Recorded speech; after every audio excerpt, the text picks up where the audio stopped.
Shalom saudaraku. Oh, saya belum dengar jawabannya. Shalom saudaraku. Nah, kalau saya pelan situ keras. Haleluya.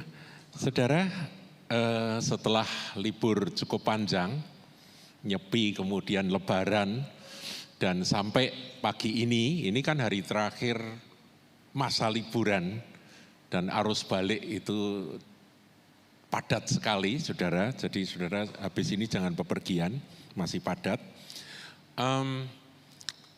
Besok kita kembali, yang studi ya kembali ke kampus, kembali ke sekolah, yang bekerja kembali ke marketplace, para pengusaha kembali mulai mengkalkulasi apa yang harus dikerjakan, menghitung apa yang harus dibuat. Nah, saudaraku, satu hal yang kita nggak boleh lupa, bahwa kita dimanapun kita berada, kita adalah duta-duta kerajaan Allah. Amin. Kita adalah people with a mission. Kita adalah umat dengan sebuah misi. Misinya itu, saudaraku. Kita baca sama-sama ya. Tadi sudah didoakan oleh Bu Ari ya. 1, 2, 3. Membawa Kristus kepada dunia dengan membangun jemaat yang sehat, dewasa, melayani, dan misioner. Nah, membawa Kristus kepada dunia itu tadi kita sudah makan dan minum dari tubuh dan darah Tuhan, Christ in me. Dan mari kita pergi ke dunia, dan inilah yang ada di dalamku, inilah yang aku bawa kepadamu melalui kehidupan kita. Saudaraku, kita adalah people with a mission. Itu bahasa Inggris ya. Ya, kita ucapkan sama-sama, people with a mission. Nah, saudaraku, pagi hari ini karena selama masa liburan tanggal 2 April kemarin kita dikejutkan, sebetulnya tidak terkejut karena itu sudah direncanakan dan sudah dibisikkan, ya sudah disebut berkali-kali, tapi pelaksanaan atau pengumumannya tanggal 2 April kemarin, Presiden Donald Trump, Presiden Amerika saat ini, dia mengumumkan akan kenaikan tarif. Jadi barang-barang yang diimpor ke Amerika akan dikenakan tarif atau pajak, saudaraku. Nah, saya coba cari data karena Indonesia kena tarif 32%.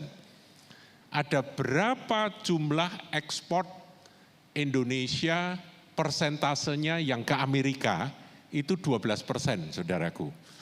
Jadi ke negara-negara lain banyak, kalau nggak salah yang terbanyak ke Cina, tapi yang ke Amerika 12% itu bukan angka kecil, saudaraku. Itu miliar dolar itu.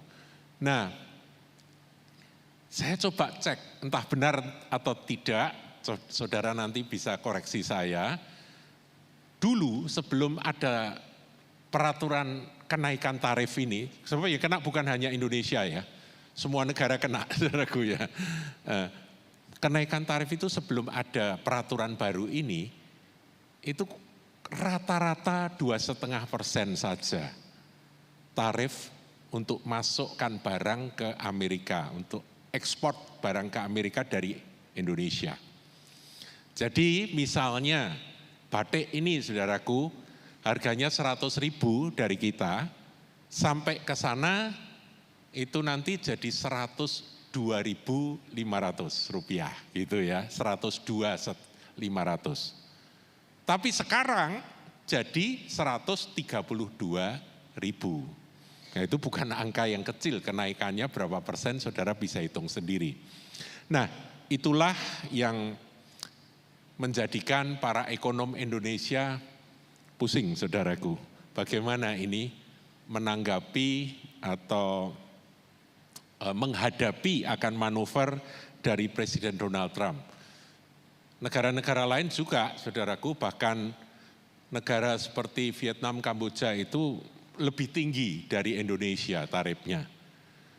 Nah, ini juga mereka pun pusing sama seperti kita. pasti akan ada kemerosotan atau penurunan, saudara. Nah, saya akan coba tampilkan ini ya, menyongsong krisis ekonomi 2025. Jadi, saudaraku, manuver Presiden Donald Trump ini itu diprediksi pasti akan menggoncang akan perekonomian global, pasti. Karena Amerika adalah negara besar, negara superpower, negara yang sangat kuat secara ekonomi maupun secara politik maupun militer. Jadi apa yang dilakukan oleh Amerika pasti berpengaruh atas seluruh dunia. Indonesia tidak melakukan perang tarif. Jadi tidak akan membalas dengan peraturan yang sama untuk produk-produk Amerika, tidak. Tetapi Indonesia berusaha untuk mengadakan lobbying, dan ini mungkin dalam waktu singkat akan berangkat delegasi ekonomi untuk membahas masih bisa enggak diadakan perundingan, jangan 32% begitu ya. Nah, kemudian negara lain itu tentunya beda.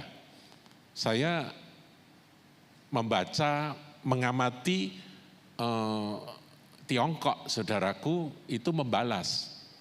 Kamu naikkan, aku juga naikkan. Wah, ini repot, saudaraku. Ini akan jadi perang tarif. Nah, apa yang terjadi? Saya nggak bicara tentang global ya, saudaraku ya. Negara lain kita nggak usah bahas, kita akan bahas Indonesia. Saya bukan ahli ekonomi, saya cuma mengamati aja, mengikuti akan pendapat-pendapat dari para pakar. Nah, yang jelas prediksi ekonomi Indonesia pasti akan terdampak, saudaraku, pasti. Pasti itu tidak bisa dihindari, itu pasti. Sedangkan sektor-sektor yang paling berisiko adalah sektor-sektor usaha industri padat karya. Yang terbanyak adalah tekstil dan garment ke Amerika, itu pasti terdampak, saudaraku. Sepatu, komponen-komponen, barang-barang elektronik yang dari Indonesia yang dikirim ke sana juga banyak, juga komponen-komponen motorcycle itu dari Indonesia dikirim ke Amerika juga tidak sedikit.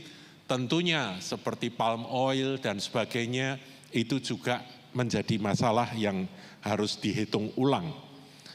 Nah, ini semua akibatnya apa, saudara?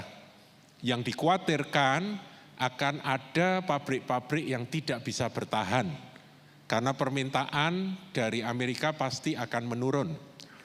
Menjual barang menjadi sangat mahal ke Amerika, mereka pun juga akan mengalami kesulitan untuk menerima barang dengan harga yang dinaikkan. Padahal kenaikannya itu nanti masuk ke pemerintah Amerika dan katanya akan dipakai untuk kesejahteraan rakyat juga. Untuk mengurangi pajak dari mereka-mereka yang bekerja di Amerika dan sebagainya. Jadi muter sebetulnya. Kalau dulu itu harga-harganya cenderung murah karena tidak ada tarif, masuk Amerika, harga-harga dari Cina, harga-harga dari Indonesia, dari Vietnam, dari mana-mana cenderung murah karena nggak dikenakan tarif, sehingga orang-orang Amerika bisa berbelanja garment, berbelanja sepatu dengan harga yang relatif murah. Sekarang naik semua. Nah, kemudian kenaikan itu disubsidi oleh pemerintah dengan pemotongan pajak. Jadi ya sama saja sebetulnya. Jadi saya juga bingung ini dengan apa yang dilakukan oleh Presiden Donald Trump. Para pengamat berkata ini sebetulnya dampaknya buat Amerika juga nggak bagus gitu ya. Nanti kita lihat aja, saudaraku, apa yang terjadi. Nah, saya tidak akan bicara terlalu panjang, tapi prediksi ekonomi untuk kita yang hidup di Indonesia tahun 2025, jangka pendek, jangka menengah, dan jangka panjang, itu pasti ada penyesuaian. Ada kontraksi, saudaraku ya, pasti. Nah, yang dikhawatirkan kalau yang padat karya terdampak pasti adalah gelombang PHK. Nah, gelombang PHK ini nanti repotnya pasti akan menyasar kepada krisis sosial, saudaraku. Kalau krisis ekonomi, krisis sosial, dan krisis moneter. Jadi yang dikhawatirkan kalau ada yang nanti bermain seperti tahun 98 dengan menggoncang akan moneter kita. Nah, ini harus didoakan, saudaraku ya. Tapi kita, yang ketiga, yaitu kita adakan persiapan, saudaraku, untuk menghadapi krisis 2025 yang sudah kita masuki sejak pengumuman kemarin. Kita berdoa, saudara, kita berdoa, tapi kita juga bersiap-siap. Persiapannya apa, saudara, untuk kita pribadi? Saya kemarin ngomong sama teman-teman full-timer bahwa kita harus waspada, ada perubahan di luar, kita pun juga harus mengadakan penyesuaian. Yaitu nilai pendapatan yang kita peroleh, yang kita terima, kalau pendapatan tetap, itu pasti nanti akan terkena dampak inflasi, di mana harga-harga barang pasti akan naik, dan untuk itu kita harus bisa menyesuaikan diri. Kita harus berhati-hati di dalam membelanjakan segala sesuatu, kita minta hikmat dari Tuhan, supaya prioritas belanja kita ini disesuaikan. Karena kita bukan orang yang bodoh, saudaraku. Kita adalah orang yang cerdik seperti ular ya. Jadi kita tidak mau ngawur dalam menghadapi akan situasi semacam ini. Kecuali kalau Anda memang oleh Tuhan diberi berkat khusus, sebab setiap kesempitan itu bisa menjadi kesempatan bagi orang-orang tertentu. Ya, jadi kalau Anda yang diberi kesempatan itu dan Anda ambil peluang itu di masa krisis dan Anda diberkati lebih, maka Anda mungkin harus menjadi orang yang memutarkan ekonomi itu dengan membelanjakan uang yang Anda peroleh itu lebih dan lebih lagi. Nah, demikian saudaraku. Hikmat, kehati-hatian di dalam membelanjakan uang, kita juga menahan diri dari keinginan-keinginan yang tidak penting supaya kestabilan ekonomi rumah tangga kita masing-masing terjaga. Jangan sampai seperti biasa membelanjakan sementara situasi sudah berubah, situasi ekonomi di luaran sudah berubah, itu berbahaya saudaraku. Nanti bisa-bisa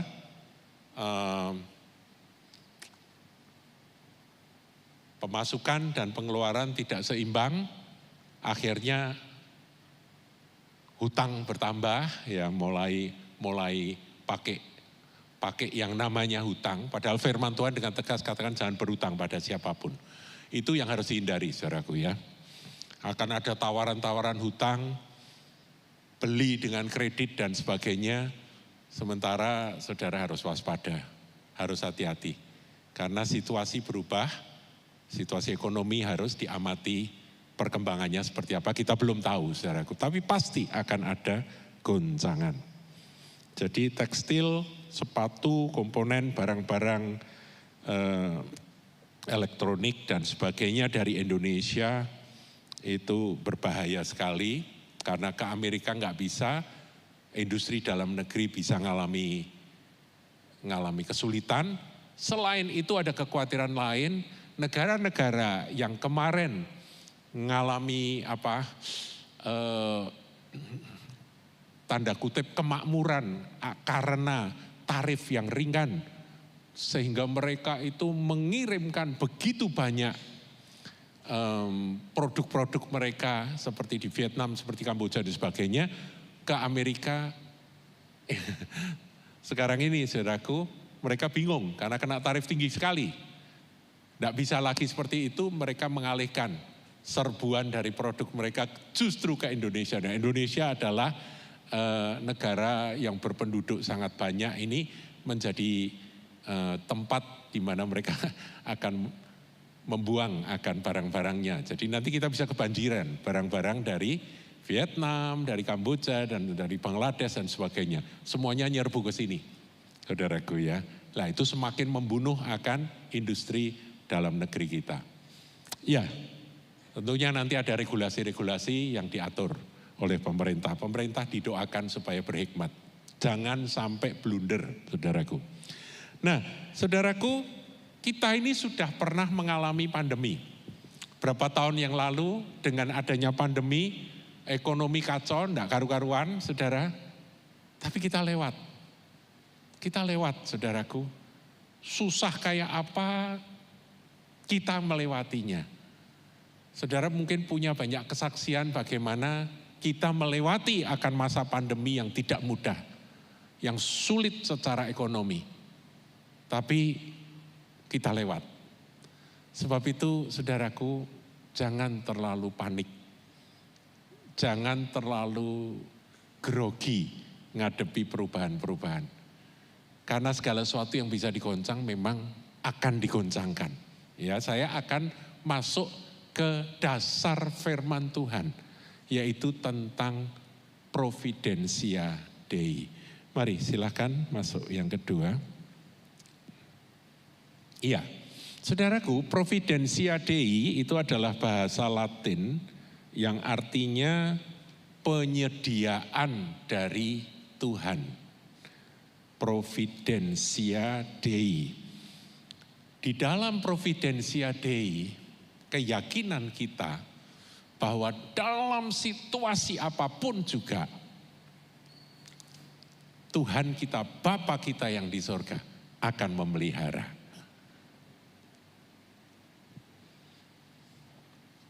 Nah, untuk itu kita akan belajar, saudaraku, dari seorang tokoh yang bernama Elia.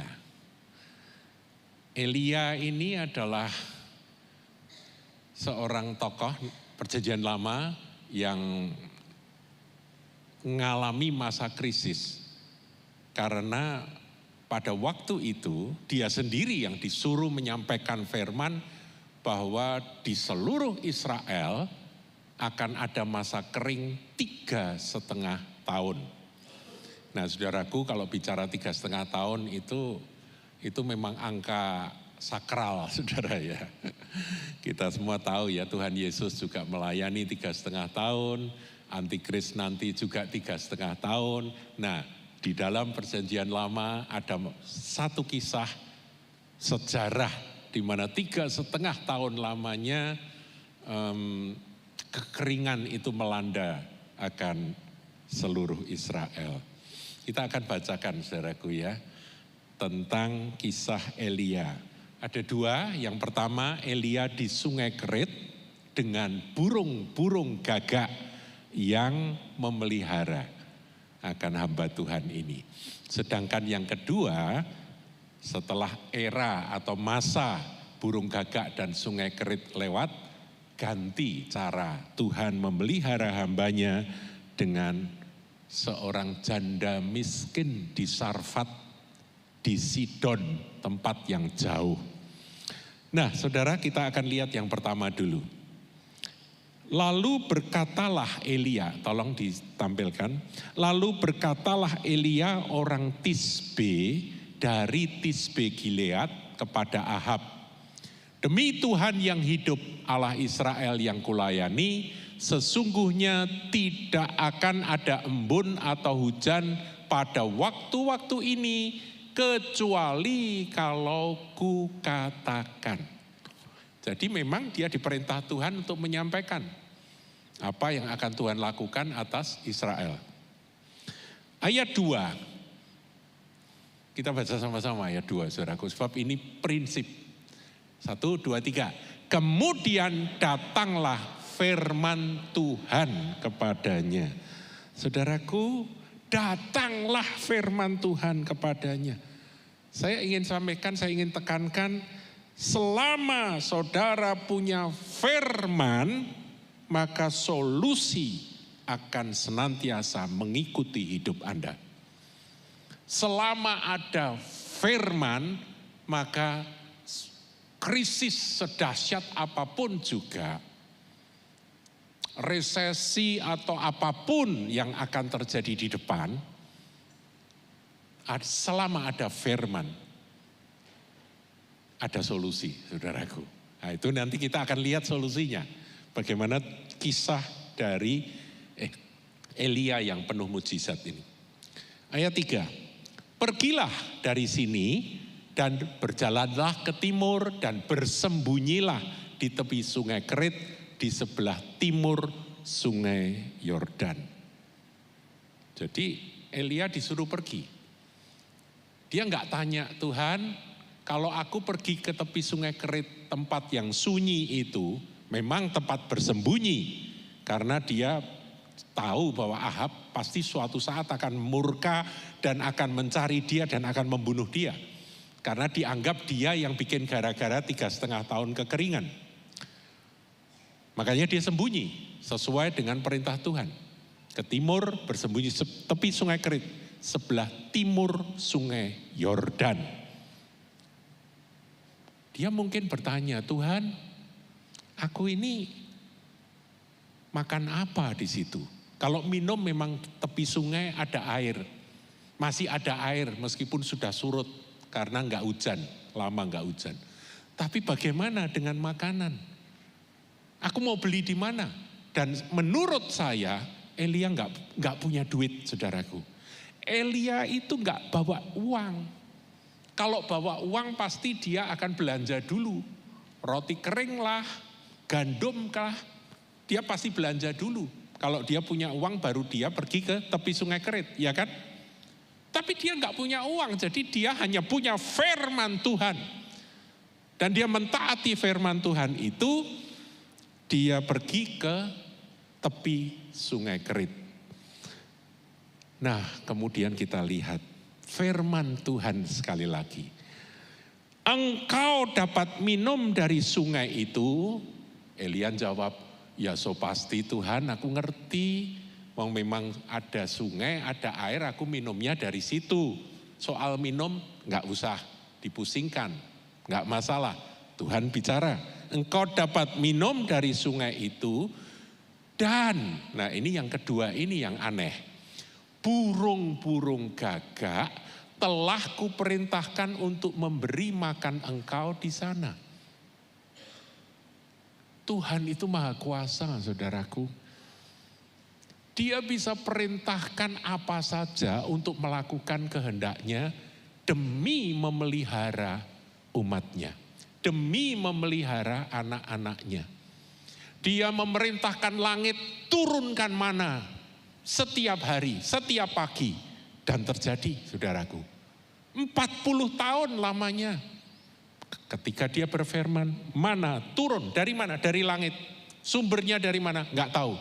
Pokoknya turun. Jadi, saudaraku, karena dia maha kuasa. Dan untuk Elia, Tuhan berfirman, hei burung gagak, kamu kirim setiap pagi dan setiap petang. Coba dilihat ayat berikutnya. Ayat berikut. Lalu ia pergi dan melakukan seperti firman Tuhan. Ia pergi dan diam di tepi sungai Kerit di sebelah timur sungai Yordan. Terus pada waktu pagi dan petang, 2 kali sehari, burung-burung gagak membawa roti dan daging kepadanya. Dan ia minum dari sungai itu. Saudaraku, roti, karbohidrat, daging, protein, Tuhan suplai. Saya sempat berpikir, saudaraku, burung gagak ini kan kesukaannya daging. Tapi karena diperintah oleh Tuhan, maka dia membagi daging itu kepada Elia. Di rumah saya dulu, saudaraku, itu rumah luas, 3.300. Saya sebagai anak kecil, saya sering bermain-main di halaman. Dan tiba-tiba, pada waktu itu, mami saya sedang menjemur dendeng. Dendeng, saudaraku. Kita anak-anak suka dendeng, saudaraku. Itu sedang dijemur karena mungkin kurang kering, dijemur. Tiba-tiba saya sementara bermain-main, saya dengar suara kaok, kaok, kaok, kaok. burung gagak, saudaraku. Dan tiba-tiba burung gagak itu turun, itu tampah tempat dendeng yang dijemur itu, dia cokok, dia ambil satu dendeng yang gede, dia bawa terbang di bumbungan atap. Diam. Itu cucuknya itu menggigit akan dendeng tersebut, burung gagak itu. Ya kesukaannya daging, saudara. Dia bisa ngerti, meskipun daging itu sudah kering, saudara, sudah jadi dendeng. Dia masih suka, saudaraku, mencuri dendeng. Jadi kesukaan burung gagak itu makan daging. Tapi karena perintah Tuhan, daging yang kamu punya, berikan kepada hambaku. Dan itu terjadi. Bukan hanya satu hari. Kalau sekali kebetulan, saudaraku. Pagi dan sore, kesetiaan Tuhan dinyatakan melalui kisah ini. Saya ingin sampaikan, saudaraku, serahkanlah segala kekhawatiranmu di masa resesi ini. Apapun yang kau kerjakan ketika engkau dengan ucapan syukur, engkau melepaskan berkat pada setiap usaha Anda, Tuhan akan pelihara. Mungkin ada penyesuaian, mungkin harus ada kehati-hatian di dalam kita membelanjakan uang. Namun pemeliharaan Tuhan atau providensia Dei itu pasti dalam hidup kita umatnya. Ini kita belajar dari Elia. Yang penting kalau punya firman, kita punya solusi. Itu ya. Nah, minumnya dari air Sungai Kerit, saudaraku. Sampai Sungai Kerit itu mengering, saudaraku. Kita baca ya, ayat 7. Tetapi sesudah beberapa waktu, sungai itu menjadi kering, sebab hujan tiada turun di negeri itu. Maka datanglah firman Tuhan kepada Elia, bersiaplah pergi ke Sarfat yang termasuk wilayah Sidon, dan diamlah di sana. Ketahuilah, aku telah memerintahkan seorang janda untuk memberi engkau makan. Sesudah itu ia bersiap lalu pergi ke Sarfat. Setelah ia sampai ke pintu gerbang kota itu, tampaklah di sana seorang janda sedang mengumpulkan kayu api. Ia berseru kepada perempuan itu, katanya, cobalah ambil bagiku sedikit air dalam kendi supaya aku minum. Jadi rupa-rupanya dalam perjalanan itu bekal air dari Nabi Elia ini habis. Dia haus. Cobalah ambil bagiku sedikit air dalam kendi supaya aku minum. Masa itu air sulit, saudaraku. Air mahal. Lanjut. Ketika perempuan itu pergi mengambilnya, jadi masih ada air, saudaraku ya, di Sidon Sarfat itu masih ada air. Ia berseru lagi, cobalah ambil juga bagiku sepotong roti. Nah ini aneh, saudaraku. Dia lihat janda itu bukan janda kaya, janda itu janda miskin, sedang mengumpulkan kayu.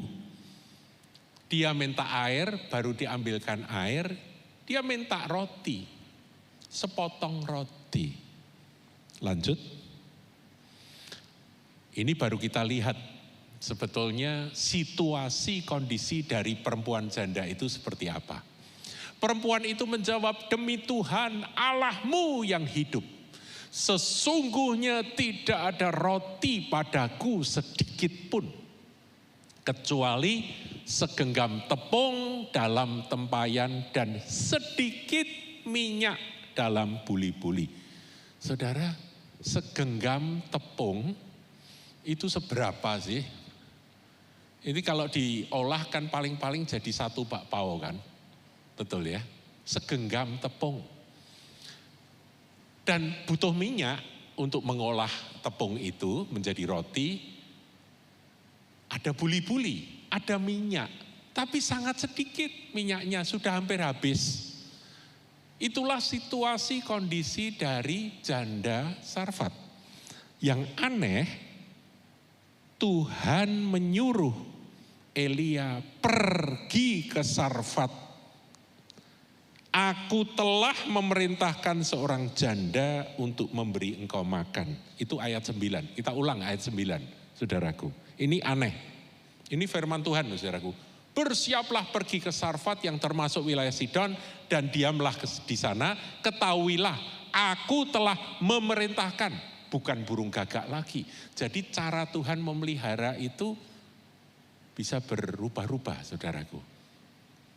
Saudara hari ini dipelihara dengan cara seperti ini, nanti cara itu berhenti, Tuhan pakai cara yang lain untuk memelihara umatnya.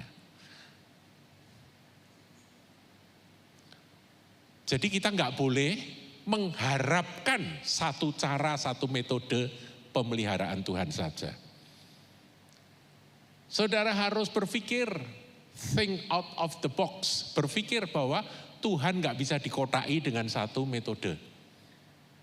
Metode A ada masanya selesai, pasti kalau kita punya firman akan ada cara yang berikutnya. Cuma aneh, dua-dua sama-sama aneh. Kita sebagai umat Tuhan juga harus belajar, kita nggak boleh berharap sesuai dengan akal budi kita. Kalau Tuhan mau pelihara aku, pasti di Sarfat itu jandanya pasti janda kaya, betul nggak saudara? Yang punya stok gandum, stok makanan sebanyak-banyaknya. Kalau gitu masuk akal. Tapi ini justru janda miskin, saudaraku. Ya, kita kembali ke perempuan itu menjawab ayat 12. Demi Tuhan Allahmu yang hidup, sesungguhnya tidak ada roti padaku sedikit pun, kecuali segenggam tepung dalam tempayan dan sedikit minyak dalam buli-buli. Saya coba teliti, saudaraku, arti kata Sarfat. Sarfat itu adalah sebuah kota. Arti Sarfat itu adalah refinery, yaitu tempat penghilangan minyak. Jadi zaman dahulu, saudaraku, minyak itu sumbernya dari buah zaitun. Dari buah zaitun diperas, ya, kemudian biji zaitunnya itu mengeluarkan minyak. Dan kota tersebut disebut tempat penghilangan minyak. Jadi sebetulnya Sarfat itu kota yang memproduksi minyak, tapi karena masa kering, mungkin buah zaitunnya hasilnya sangat sedikit. Buah zaitunnya tidak maksimal, sehingga harga minyak pun melambung tinggi dan janda itu tidak bisa membeli lagi. Sehingga dikatakan segenggam tepung dalam tempayan, karena memang panen gandum itu gagal semuanya, dan sedikit minyak dalam buli-buli.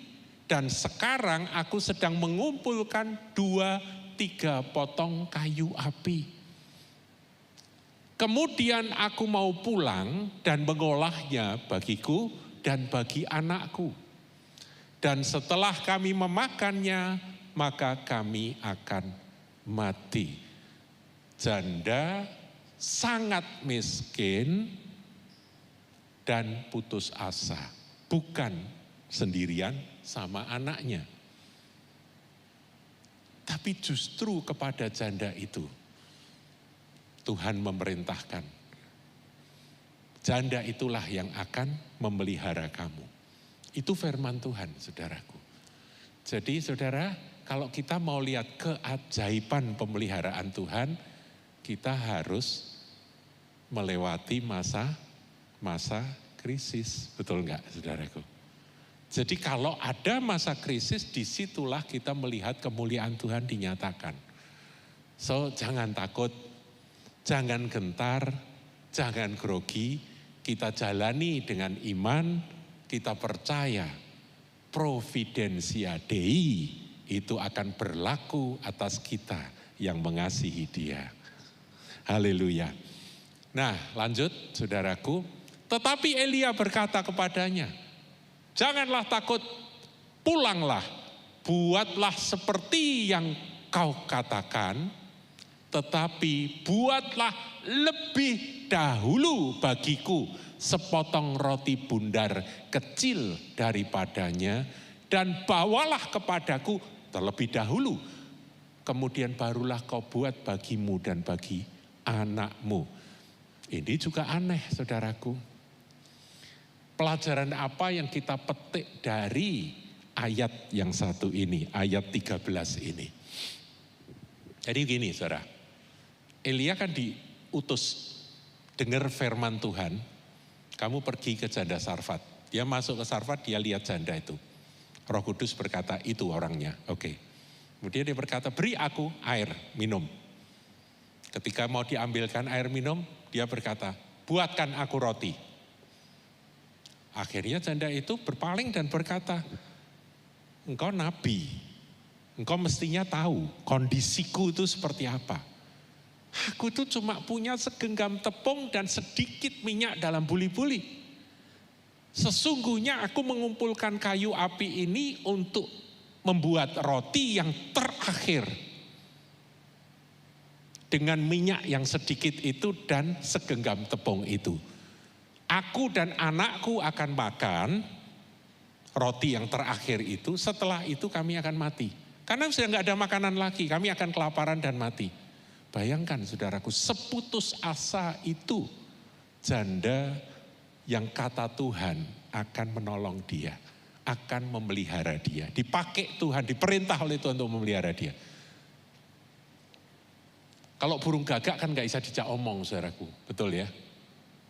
Tapi kali ini janda dan Elia berkata, lakukan, masak, buat roti dengan gandum yang tinggal segenggam itu, buat. Tapi lebih dahulu, buatkan sepotong roti bundar kecil. Meskipun si Elia lapar, tapi Elia nggak bilang yang gede, nggak, karena tahu nih bahan bakunya tinggal sedikit, kecil saja. Sepotong roti bundar kecil dari tepung yang tersisa itu. Bawa kepadaku terlebih dahulu. Saudara ngerti prinsip ini?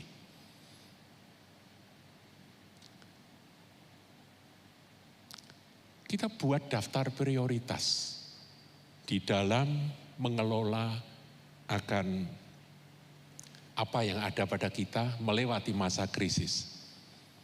Tapi daftar prioritas yang pertama, Tuhan, Engkau adalah yang terutama dalam hidupku.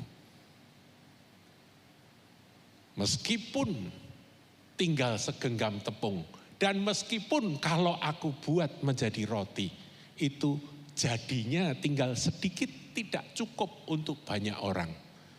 Tapi Elia mewakili Tuhan, aku akan mempersembahkan sepotong roti kecil bundar kepadanya. Saudaraku, ini prinsip keutamaan Tuhan di dalam hidup umatnya. Prinsip iman. Coba kita lihat saudaraku prinsip yang Tuhan Yesus katakan Lukas 6 ayat 38. Lukas 6 ayat 38 ini prinsip yang saya juga mau bikin video di Suara Gembala, saudaraku. Ini dalam hal ini Presiden Donald Trump keliru. Meskipun dia katanya Kristen, tapi dia tidak menerapkan prinsip ini. Dia nggak suka kalau negara lain diberkati, makanya USAID itu di stop, ya. Bantuan-bantuan dari US itu di stop semua. Setelah itu dia kenakan tarif yang tinggi, kamu mau mati mau hidup terserah. Yang tadinya dia bisa membantu negara seperti Kamboja, seperti Vietnam menjadi bertumbuh ekonominya, sekarang dia cut itu. Saudaraku, ini kekeliruan secara prinsip ilahi. Jadi mestinya sebagai orang percaya, sebagai orang Kristen, kita berpegang prinsip ini. Kita baca sama-sama. 1, 2, 3. Berilah dan kamu akan diberi. suatu takaran yang baik, yang dipadatkan, yang digoncang, dan yang tumpah keluar akan dicurahkan dalam ribaanmu. Sebab ukuran yang kamu pakai untuk mengukur akan diukurkan kepadamu. Saudaraku, berilah dan kamu akan diberi. Diberi oleh siapa? Oleh Tuhan. Sumber segala berkat. Elia berkata, buatkan terlebih dahulu roti bundar kecil. Dan ketika perempuan janda Sarfat itu mentaati apa yang dikatakan melalui mulut Elia ini, dia melakukannya. Saudaraku, kita lihat kembali ya, ayat 14. Sebab beginilah firman Tuhan Allah Israel, tepung dalam tempayan itu tidak akan habis, dan minyak dalam buli-buli itu pun tidak akan berkurang sampai pada waktu Tuhan memberi hujan ke atas muka bumi. Ini kita ganti ya, kita sesuaikan dengan situasi menyongsong krisis 2025 ini, saudaraku. Sebab beginilah firman Tuhan Allah Israel, semua yang ada padamu itu akan tetap ada. Tidak akan habis. Untuk engkau pakai mencukupi kebutuhan rumah tanggamu tidak akan habis. Tidak akan berkurang. Sampai nanti waktu Tuhan mengakhiri krisis ekonomi di Indonesia. Itu kan enak toh kalau diganti gitu, saudaraku. Tapi saudaraku, saya menemukan sebuah kebenaran. Dan ini kejadian bagus ya, kejadiannya bagus karena wanita janda itu taat, dia mempersembahkan terlebih dahulu untuk Elia. Dan benar apa yang terjadi, kita baca lebih lanjut aja dulu saudara. Kita baca, lalu pergilah perempuan itu dan berbuat seperti apa yang dikatakan Elia. Maka perempuan itu dan dia serta anak perempuan itu mendapat makan beberapa waktu lamanya. Terus tepung dalam tempayan itu tidak habis. Dan minyak dalam buli-buli itu dituang, ditaruh, besok dituang lagi, ditaruh lagi, dituang lagi, ditaruh lagi, enggak habis. Dan tepungnya diambil dari tempatnya, ya, segenggam, 2 genggam, 3 genggam, lu kok ada terus, saudaraku. Tidak berkurang seperti firman Tuhan yang diucapkannya dengan perantaraan Elia. Saudara, saya berharap bahwa Anda mendengar firman dan firman itu menimbulkan iman sederhana. Iman sederhana dalam hati Anda. Satu sisi kita harus berhati-hati, kita harus alert, waspada. Memang situasi ekonomi tidak baik-baik saja. Minta hikmat Tuhan, terobosan apa di dalam bisnis Anda lakukan, investasi apa yang harus dilakukan dengan hati-hati, teliti, dan tidak tergesa-gesa. Itu satu sisi. Tapi di sisi lain, iman kita teguh bahwa providensia Dei itu akan nyata di dalam perjalanan hidupku sepanjang tahun 2025 bahkan selanjutnya. Saudaraku, firman Tuhan adalah dasar iman kita. Hari ini kita mempelajari firman Tuhan dan kita belajar. Tepung yang segenggam tidak habis-habis, minyak dalam buli-buli tidak habis-habis, tidak berkurang, dan mencukupi kebutuhan dari keluarga janda miskin itu bersama dengan Elia yang dipelihara oleh janda tersebut. Nah, saudaraku, satu yang ingin saya bagikan sebagai penutup, saudaraku. Dalam setiap krisis, kita ini mau jadi bagian dari masalah atau mau jadi bagian dari solusi? Saya ulang ya. Dalam setiap masalah,